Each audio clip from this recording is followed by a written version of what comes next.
ataupun sebaliknya, atau pada saat proyek pengiriman. Dan berikutnya ada keterlibatan komunitas-komunitas dari luar sekolah yang terkait misal komunitas olahraga dalam proses pembelajaran atau proyek pengiriman. Berikutnya ada aset fisik atau physical asset, sarana pembelajaran dalam hal ini yang bersifat kontak. Berikut ada ketersediaan lapangan. Ketersediaan lapangan sangat bagus. Cuman ada ketersediaan lapangan tanah dan ada lapangan voli, tapi ada sedikit permasalahan yaitu licin. Ketersediaan ruang laboratorium atau sejenisnya yang dapat digunakan untuk PJOK. Ketersediaan ruangan serbaguna dapat digunakan untuk kegiatan apa saja, seperti kegiatan bola voli, badminton, dan lain sebagainya. Ini akan dijelaskan oleh saya. Dari segi sekolah politik, dukungan membangun kebijakan. Kebijakan sekolah tentang pengadaan sarana dan prasarana olahraga, dalam hal ini yang berhubungan dengan bola voli. Dukungan kebijakan kepala sekolah terkait dengan proses pembelajaran PJOK, khususnya pembelajaran yang berpusat pada murid. Dukungan ini tentunya tidak ada pengurangan jam PJOK saat ada event atau momen tertentu. Kebijakan guru PJOK terkait pembelajaran di kelasnya. Guru PJOK di sekolah harus mampu membimbing dan mengembangkan kemampuan motorik, menanamkan nilai dan kedisiplinan pada peserta didiknya. Dukungan kebijakan sekolah untuk pembinaan prestasi olahraga atau prestasi yang berhubungan dengan keterampilan motorik, dalam hal ini festival permainan untuk anak SD. Untuk hasil observasi yang kami temukan di sekolah tersebut, ada kali untuk surat dispensasi itu sering kali disalahgunakan. Jadi kerap kali mahasiswa murid itu sering membuat dispensasi yang sebenarnya sudah melewati TC atau batasan waktu yang ditentukan.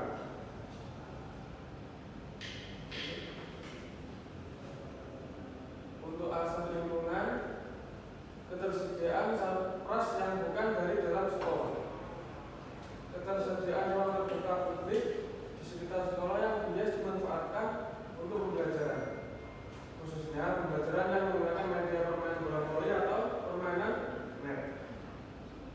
Ketersediaan gor yang bias digunakan, ketersediaan lapangan bola voli di wilayah sekitar sekolah, desa, kelurahan, dan sebagainya.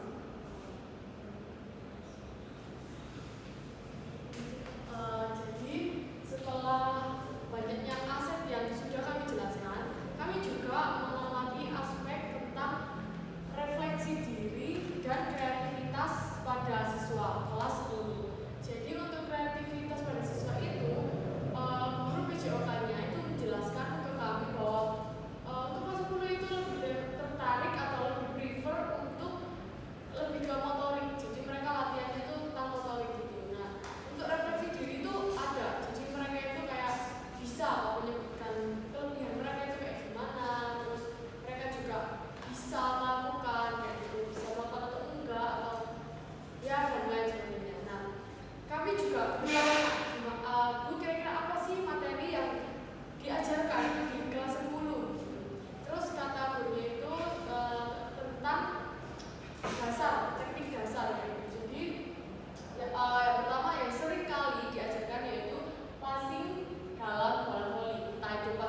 dijelaskan